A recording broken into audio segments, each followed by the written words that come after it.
اخواتنا كتير يا جماعه كلموني وقالوا لي يا مدحت يا ريت وانت بتعمل الخزنه السريه ديت تخفي ما يبقاش موجود، المفصلات بتبقى باينه وتعرف اي حد ان في هنا ايه؟ ضرفه. طبعا يا جماعه بنحاول نسعى ونجدد يا جماعه ونعمل الافضل ان شاء الله، فجبنا لحضراتكم يا جماعه دي المفصله الكويله زي ما انتم شايفين، مفصله جميله جدا وممتازه، بتقفل وتفتح يا جماعه قدام حضراتكم. ودي يا جماعه ميزتها ان انت ما بتفتحش الضرفه وتقف كده، لا ده بتفتح لك الضرفه زي ما انت شايف يا جماعه 90 درجه زي ما انت شايف، يعني حتى الضرفه لو انت بتفتح كده ضرفه وبتقفلها بالشكل ده الضرفه اتقفلت اهي، عايز تفتحها عشان تفتحها يا جماعه بتاخدها جامده بتبقى 90 درجه زي ما انتم شايفين، حاجه جميله وحاجه ممتازه. والضرفه قدام حضراتكم اهي شغاله زي الفل، ووريت حضراتكم لو انتوا عايزين تشوفوا احنا ركبنا الضرفه دي ازاي وعملناها كده ازاي وشغلنا المفصله دي ازاي يا شباب. كملوا معانا لاخر الفيديو وانتوا هتشوفوا كل حاجه احنا بنعملها وبنركبها وطريقه تركيبها بالكامل. بس قبل ما نروح يا جماعه ما تنسوناش باللايك، اشتراك في القناه وتفعيل الجرس. وكان معاكم في مدحت من قناه ابو غابه للاساس الراقي. سلام. بس قبل ما نروح يا جماعه يا ريت ما تنسوناش لايك، اشتراك في القناه، تفعيل الجرس. مش هتخسر حاجه، دعم حضرتك بيفرق معايا كتير.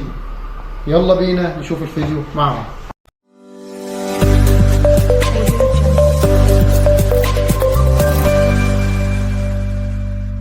بسم الله الرحمن الرحيم، السلام عليكم ورحمه الله وبركاته. ازيكم يا شباب، عاملين ايه؟ يا رب تكونوا بخير وصحه وسعاده. النهارده يا شباب زي ما انتم شايفين انا جاي لكم يا جماعه زي ما وعدت حضراتكم، انا جايب يا جماعه مفصله، يعني مفصله جميله جدا يا جماعه وشغلها مخفي وهتساعدنا على الاماكن السريه زي ما انا شرحت لحضراتكم. فجبنا ان شاء الله، ده انا وريتها لحضراتكم في الفيديو بتاع الايه الاكسسوارات، وهسيب لكم برده لو حد عايز يتفرج عليها هسيبه لكم في الوصف يا جماعه، لو حد عايز يشوف الاكسسوارات اللي احنا بنجيبها للموبيليا، حاجات بتبقى جديده علينا يعني، بس حاجات جميله جدا وممتازه. وزي ما انتم شايفين دي المفصلتين اللي انا قلت لكم عليهم، المفصله الطويله بتبقى مخفيه وجميله جدا. ودلوقتي يا شباب هنوري حضراتكم ازاي احنا بنركبها، لان في ناس كتير قالت لي يا مدحت عايزين نشوف طريقه تركيبها. اهي مفصله قدامكم يا جماعه، مفصله جميله وممتازه وبتبقى مخفيه ما بيبانش فيها اي حاجه، ودي اسمها ايه؟ المفصله الكويله، كلها نحاس طبعا زي ما قلت لحضراتكم، حاجه جميله وحاجه ممتازه.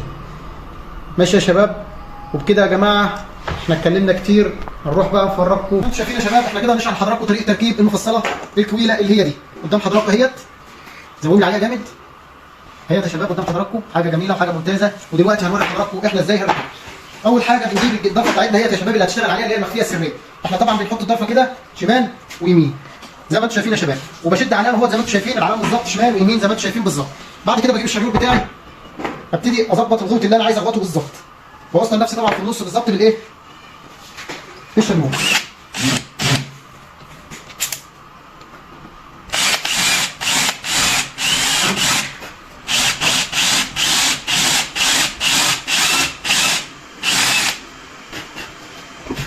زي ما انتم شايفين يا شباب انا عملت كده اول حاجه هي بعمل بس تجربه واركب الكويله بتاعتي بالشكل ده.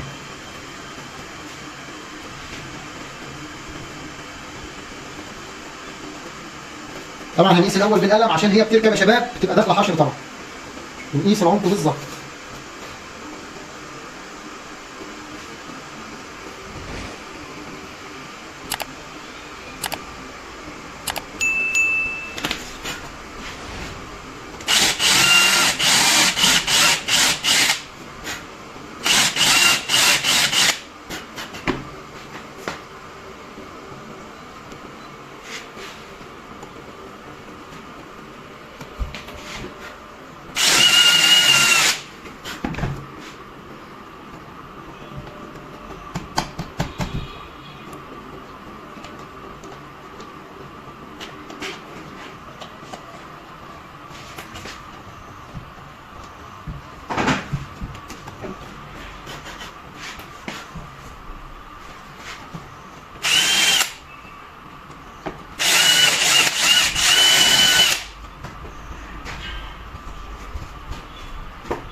وكده يا شباب احنا بنتاكد ان العمق بتاعنا بيجي بالظبط عند الفاصل ده زي ما انتم شايفين. احنا بنتاكد ان العمق يا جماعه بنحط دي تلاقي العمق خدم خالص، ان المفصله الطويله بتاعتنا تبقى راكبه بالظبط مفيش اي مشكله فيها. نبتدي نشيل يا شباب ونروح نعلم الجزء الثاني.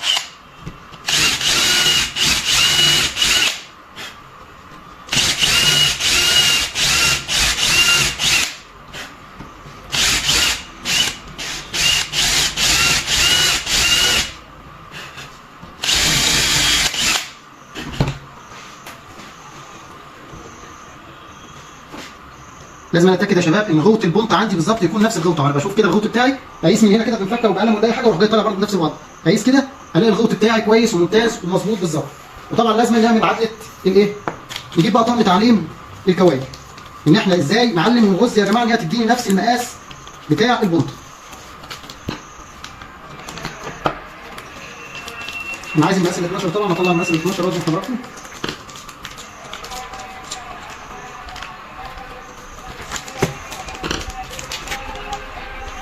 طبعا احنا كده طلعنا المقاس ال 12 بتاع مقاس الكوايل ال 12.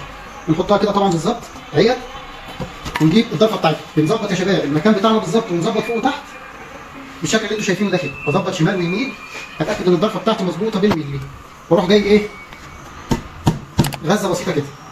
اصبح دلوقتي انا علمت قيمه الايه؟ الكويله قدام حضراتكم اهي. هبتدي اخرج. اجي برضه في الجزء الثاني بالظبط زي ما عملت هنا، اعمل هناك بالظبط زي ما عملت هنا. بحط برضه نفس على البنطه نفس الجزئيه بتاع علامه الكويل، واروح جاي ظابط على علامه بالظبط.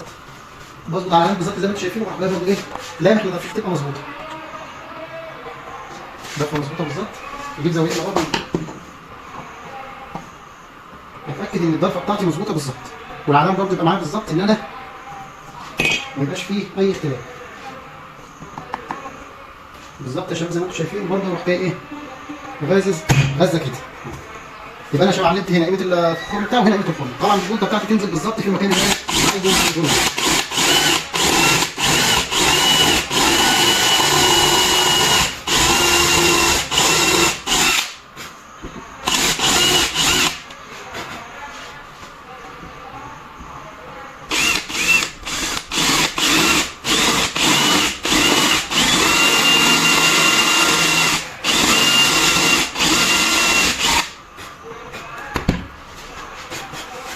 وكده يا شباب انا علمت كده مكان الكويله بتاعتي من فوق ومن تحت. ابتدي بقى اشيل الجزئيه بتاع العلامه اهي يا شباب. زي ما انتم شايفين اتاكد ان العلام بتاعي مظبوط وان الكويله قدام الكويله بالظبط. زي ما انتم شايفين يا شباب، لو الكاميرا تيجي معايا زي ما انتم شايفين يا شباب الكويله قدام الكويله بالظبط، مفيش اي اختلاف. ادي الشمال وادي اليمين يا شباب. هنبتدي بقى نركبها قدام حضرتك جدا. بصوا يا شباب الكويله بتاعتنا طبعا لها عدله في الشغل بتاعها، لها عدله. تبص هنا تلاقي الشريطين دول تعرف ان دي مكان القفل، تروح جاي بص عاكس على طول كده وتروح جاي فاتح كده بالشكل ده. فتحت معاك الضرفه، فتحت معاك الايه؟ المفصله، عشان ما تقعدش تعمل شمال ولا يمين ممكن تبوظها. لكن هي عدلتها هي تشوف الخصتين دول تروح عامل كده وفاتح كده بالشكل ده، الضرفه فتحت واقفه. ولما نيجي نركبها نركبها برضه على عدله الخصتين زي ما احنا شايفين كده بالظبط. ادي يا شباب عدله الخصتين بتاعتنا تمام قدام حضراتكم اهي. وهنجيب برضه الكويله الثانيه نركبها برضه قدام حضراتكم بالشكل ده برضه اهي.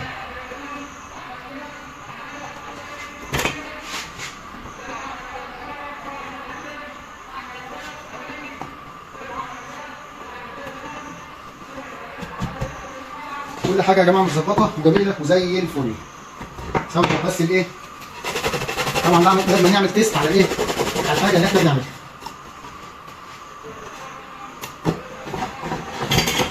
ركبنا الكويله هي كل مفصله راكبه في مكانها وظابطين يا جماعه فتحتها بالظبط اهي، وادي الفتحه هنا برضه بالظبط اهي. نبتدي بقى نركبها ونبيتها بالراحه، نحط الخشبه بالشكل ده يا جماعه ونبتدي ندق عليها لغايه ما تنزل في المستوى اللي انا محدده ليها. اللي هو طبعا متحدد اهوت يا شباب زي ما انتم شايفين، بنفتح متحدده بالظبط زي ما انتم شايفين. عايزين برضه خدمه كده اهي، لا خدمه حتى لو خدمت معايا يا شباب وبقت زي الفل. اجي برضه انزل الجزئيه الثانيه هنا يا جماعه اهي، ركبه شمال وركبه يمين قدام حضراتكم اهيت من غير اي عقبه قدام. فبصوا يا جماعه المفصله بتفتح قدام حضراتكم بشكل جمالي، ما فيهاش اي مشكله ولا فيها اي حاجه خالص. المفصله بتركب عادي بسهوله وبكل بساطه، ما فيهاش اي مشكله اهيت يا شباب. بعد كده بنركب الجزء اللي هو الايه؟ الثاني بتاعنا. زي ما انتم شايفين يا شباب ما عملتش اي حاجه، بركب بكل سهوله قدام حضراتكم. هدق بس ودقه بسيطه، لازم ندق شمال ويمين يا جماعه. دقه بسيطه هنا ودقه بسيطه هنا.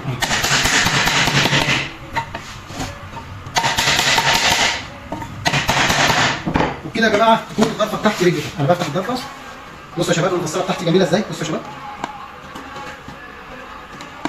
والمفصله دي يا جماعه بتاخد، بصوا يا جماعه بتجيب المفصله بتجيب الضفه ازاي قدام حضراتكم. حاجه جميله يا جماعه، وما عملناش اي حاجه، بسيطه جدا وشغلها بسيط جدا وما فيهوش اي مشكله. زي ما انتم شايفين يا شباب انا بفتحها واقفلها قدام حضراتكم هي ما فيهاش اي مشكله. شغلها جميل جدا يا شباب، ومقدمه الشكل الجمالي بتاعها يا شباب، ظابطينه شمال ويمين زي ما انتم شايفين.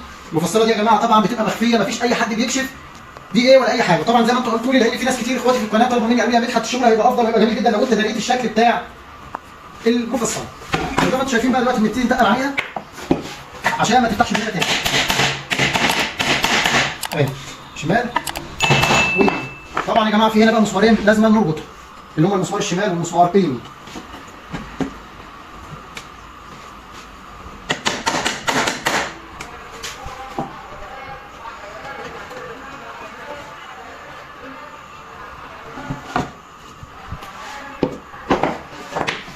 كده يا شباب هنبتدي نتقلها بقى زي ما انتم شايفين. المفصله شغاله قدام حضراتكم اهيت، تفتح وتقفل مخفيه خالص، ومفيش حاجه باينه من قدام ولا من ورا. خليكم معانا ونجهزها ونروح نفتح نتكلم مع بعض. خليكم معانا ما تروحوش فين. طبعا يا شباب لازم نتقل عليها ونربطها طبعا بالمسمار بتاعها اللي هو جاي معاها ده. ده مسمار يا شباب موجود مكانه اهوت، لازم نربطه في الحته دي. ده طبعا بيزنق عشان بيزنق المفصله ان هي تطلع تاني.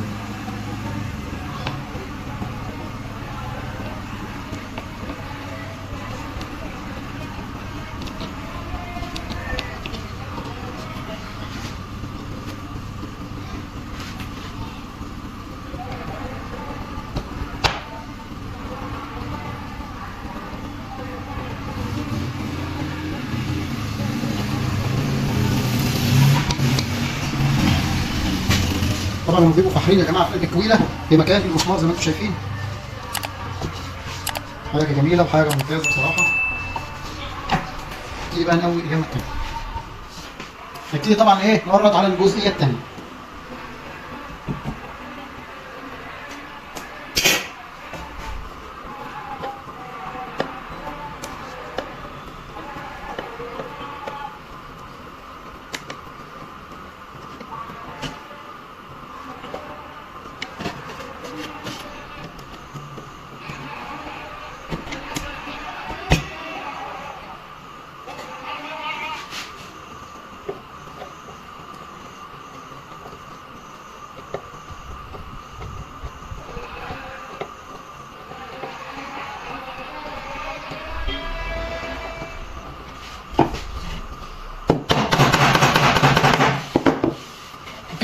كده يا جماعه وريناكم ازاي طريقه تركيب المفصله.